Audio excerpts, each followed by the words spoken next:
Senador Jorge Viana, senhoras e senhores senadores, quero aqui, nessa tarde, Jorge, até tocar num assunto que, de uma forma, inclusive, até com muita proeza, o senador Cacildo Maldanha tocou aqui agora, envolvendo essa questão da mobilidade, sobre um aspecto fundamental que é o aspecto, e volto a frisar, muito bem citado aqui pelo senador Cacildo, no que diz respeito à pessoa com deficiência.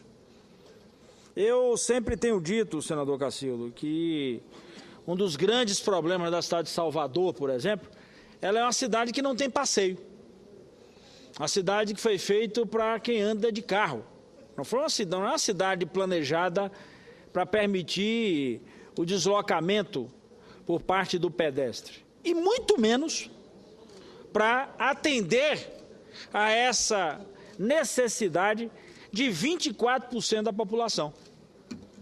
Então, quando a gente fala isso, às vezes as pessoas acham que é só um tratamento pontual ou coisa do gênero. Mas eu sempre costumo dizer, senador Cacildo, que é punir a pessoa com deficiência duas vezes. Ou condená-la a ficar efetivamente só em casa.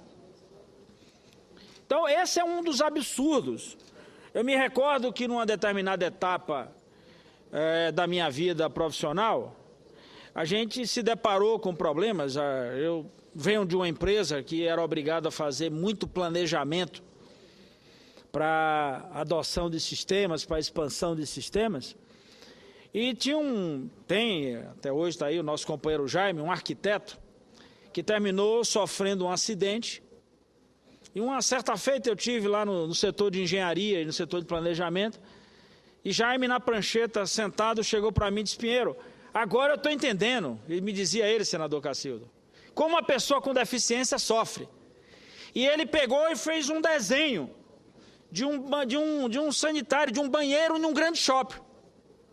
E ele disse: Pinheiro, e quando a gente cobra das pessoas, então está aqui, ó, para a pessoa com deficiência. O shopping planejou.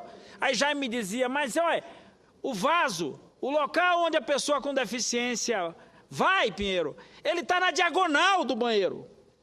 E aí basta só o sujeito ter qualquer ensinamento daquela matemática que Vossa Excelência se referiu aqui. A diagonal, portanto, ela é como se fosse a hipotenusa.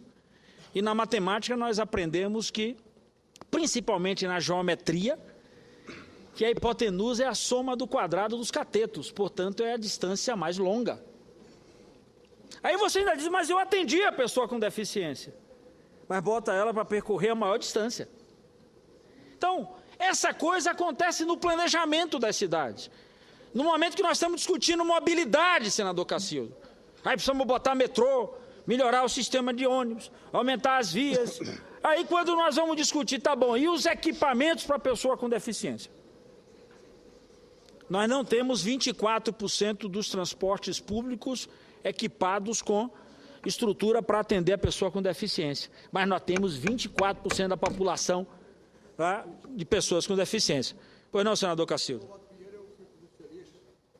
Eu vi Vossa Excelência e, inclusive, estava há pouco ainda a senadora Amélia fazendo referências, até o senador Paulo Paim também discorreu sobre esse tema hoje. E quando eu fazia uma alusão à matemática, para que haja um tratamento diferencial, que às vezes em matemática, eu, por exemplo, em questão de matemática, eu patinei. Eu era uma das matérias, questão de física, matemática, mais difícil do que as relações humanas. Eu sentia isso. E eu sei que muitos recebem aulas em separado. E aí você está me dizendo até: olha, eu fui professor de matemática. Ganhei a vida, inclusive, pegando pessoas que perdiam na recuperação. Eu sei que Vossa Excelência, que é um grande engenheiro e foi secretário de planejamento no estado da Bahia, e é um grande planejador, é um grande organizador. Fiquei muito feliz também de entender até melhor que esses com deficiência, esses nossos estudantes, que ao mesmo tempo que a gente procura fazer com que frequente aulas públicas no geral, mas temos que, como eu dizia, tratamento aos iguais, tratamento igual, mas também tem que medir a desigualdade aquelas particularidades, nós temos que atender, nós temos que procurar fazer com que a gente busque isso. E as APAES, eu vejo que um grande destaque, eu senti pela Assadora da América, e também no Rio Grande do Sul, Santa Catarina é muito forte, e no Brasil inteiro. Aos excepcionais, algumas deficiências, para dar esse tratamento. Fico muito feliz com Vossa Excelência, como é mestre na área, e entendeu perfeitamente como nós precisamos cuidar disso. Muito obrigado. Isso é importante, senador Cacildo, porque todas as vezes que nós vamos discutir mobilidade, todo mundo só imagina a mobilidade para atender, eu preciso de vias largas, eu preciso de transporte para transportar massa, eu preciso de tirar carro de rua. E então todo o discurso é pautado para a estrutura de mobilidade, entendendo como transporte. Quer dizer, o deslocamento das pessoas esse deslocamento termina não entrando na conta do planejamento, termina não entrando na seara, principalmente daqueles que têm a maior dificuldade para o deslocamento. Então não é só ter passeio, é ter passeio, né? Que aliás Vossa Excelência chama de calçada, na Bahia a gente chama de passeio, né?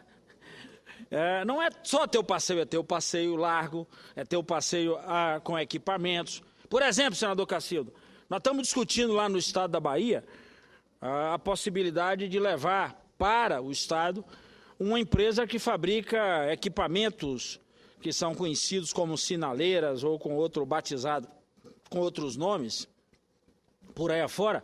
O paulista, por exemplo, chama aquilo de farol, né?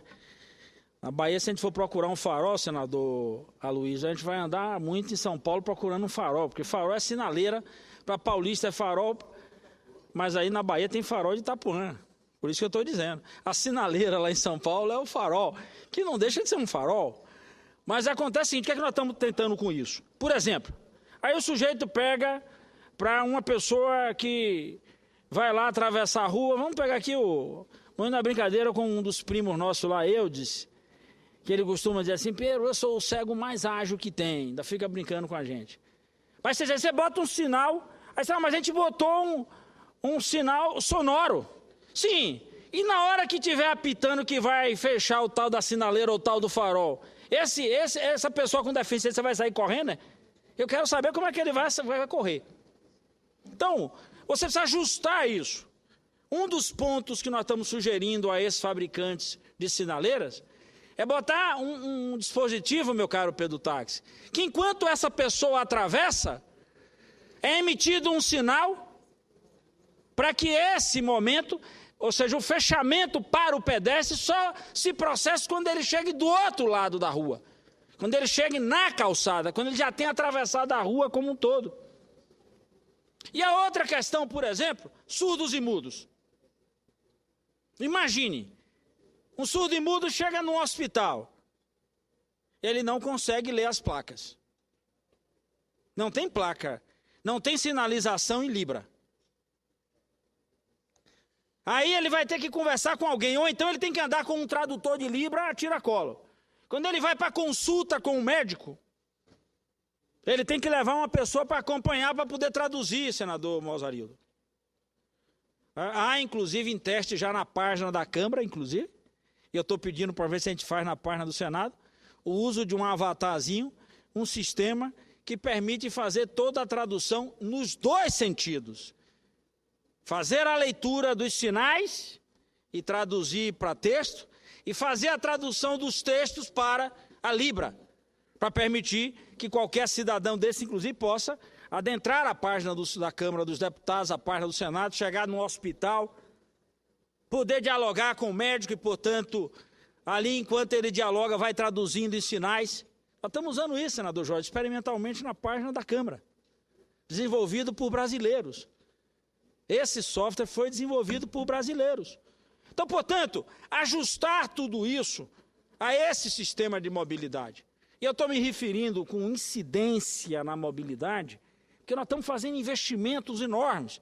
Hoje, por exemplo, nesse exato momento, na Bolsa de São Paulo, a abertura dos envelopes lá para o consórcio que deve se apresentar para a construção do metrô de Salvador. Deve estar ocorrendo, se não já ocorreu. No momento que eu estava vindo para cá, estava iniciando esse processo para a construção do metrô de Salvador. Uma das exigências, na minha opinião, tem que ser essa. Ajustar esse sistema de transporte para isso.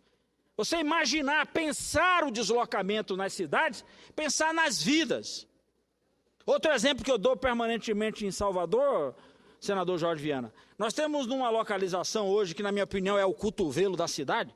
Chamo de cotovelo porque tudo passa por ali, tudo engarrafa ali, tudo termina interrompendo ali. Nós temos a estação rodoviária, 2 grandes shopping centers, um conjunto de salas, é o centro financeiro hoje, os escritórios e tal, no lugar mais ajustado. Um shopping quase de frente para o outro. Se o sujeito quiser sair de um shopping para o outro, ele tem que pegar o carro. Uma área própria para você ter grandes calçadões.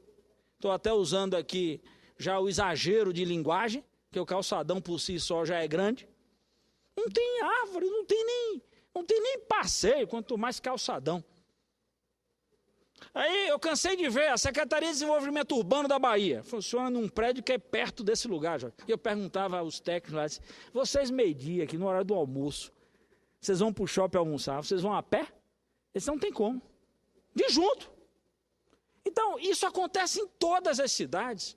As cidades foram pensadas excluindo os cidadãos.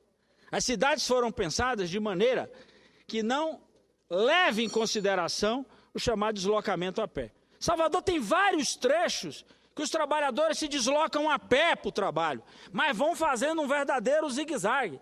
Ora, dão um nó de corpo num carro, ora se vira ali entre uma coisa e outra, e sem contar, senador Jorge Viana, que ciclovia no Brasil, quando alguém constrói, é motivo de propaganda para 10 anos.